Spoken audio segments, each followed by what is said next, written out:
Your metabolism determines how efficiently your body burns calories.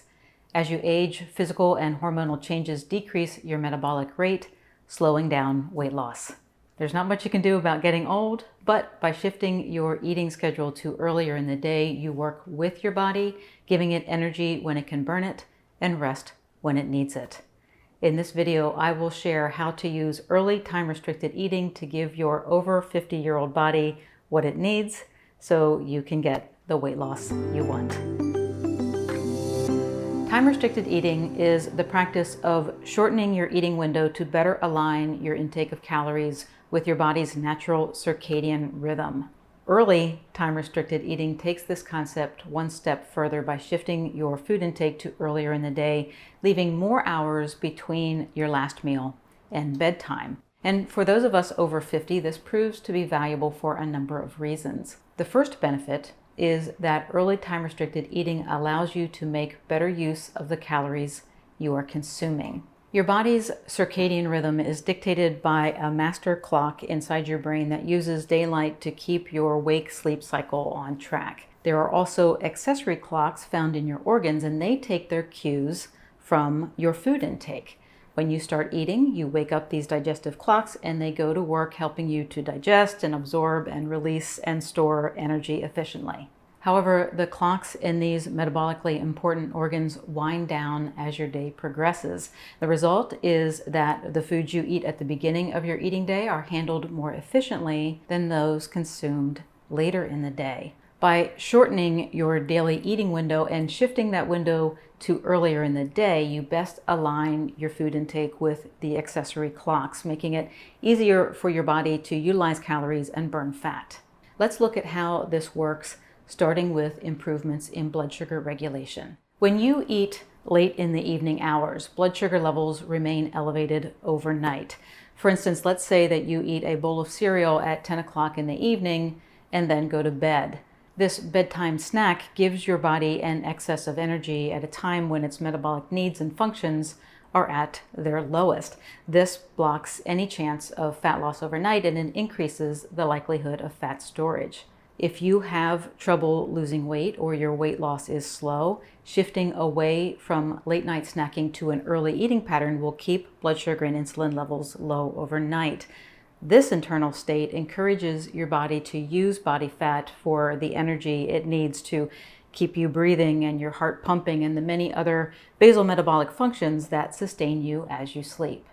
Another fat loss advantage we gain with this earlier in the day eating pattern is that it helps the body overcome insulin resistance. Insulin is a hormone associated with blood sugar. When you eat carbohydrates, especially refined carbs like cookies, cakes, and candies and cereal, your blood sugar level goes up. In response, your pancreas produces the blood sugar lowering hormone insulin to move the sugar out of your blood and into storage. So insulin is somewhat of a gatekeeper. When it is high, storage, including fat storage, is taking place. When the level returns to normal, your body moves into a state that encourages the release of fat from fat cells. When we are young, this process works like a well-oiled machine. Our blood sugar goes up, our insulin goes up to clear it away. Once blood sugar levels are established back at their normal level, insulin levels return to normal. This efficiency diminishes as we age, and this drop in efficiency is known as insulin resistance, and it is a common barrier to weight loss in men and women over 50. When your body is insulin resistant, insulin levels remain high, blocking fat release. Practicing early time-restricted eating has been shown to improve insulin sensitivity, helping us to overcome this barrier. For instance, in one study, men with prediabetes consumed all of their calories for the day within a 6-hour eating window, with their final meal ending before 3 p.m. At the end of the study, the men saw improvements in insulin sensitivity as well as the function of their pancreas, which is the organ that produces insulin. If more efficient fat loss is your goal, you want your cells to be insulin sensitive. When they are, insulin has an easy time moving sugar out of your blood and into your cells. Because of this ease, blood sugar and insulin levels quickly return to their normal ranges after a meal. As a result, you spend less time in fat storage mode and more time in fat burning mode. So we see that early time-restricted eating works with your body to give it a fat loss edge as you age. But we can't overlook another benefit that encourages weight loss, and that is the natural reduction in calorie intake for the day. In my book on intermittent fasting, I highlighted an interesting study that shed light on our typical but surprising eating habits. What was revealed was that more than half of us are all-day grazers, eating or drinking calories for 15 hours or longer a day, and more than 35% of our daily calories are consumed in the evening after 6 p.m. So it's easy to see that if you end your eating day in the afternoon, you will naturally consume fewer calories, further encouraging weight loss. So if you have not tried early time-restricted eating, I encourage you to do so.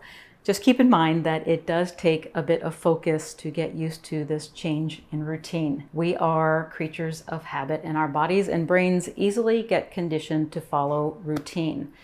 Because of this, if you typically eat dinner at 7 p.m., your body will anticipate food and prompt you with hunger cues to remind you that it is dinner time. Now, with practice, your body will adapt to this new early routine, restoring physical comfort.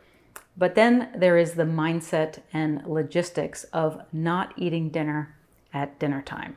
If you find yourself wondering how you can pull this off when you have family considerations or fears of hunger, you're not alone. Just don't feel that you have to force the issue. There's nothing wrong with starting slowly to get a feel for what works for your lifestyle. For instance, choose one day this week to eat dinner 2 hours earlier than usual. When you're comfortable with that routine, you can shift dinner to the mid-afternoon and work up to practicing early time-restricted eating on a daily basis.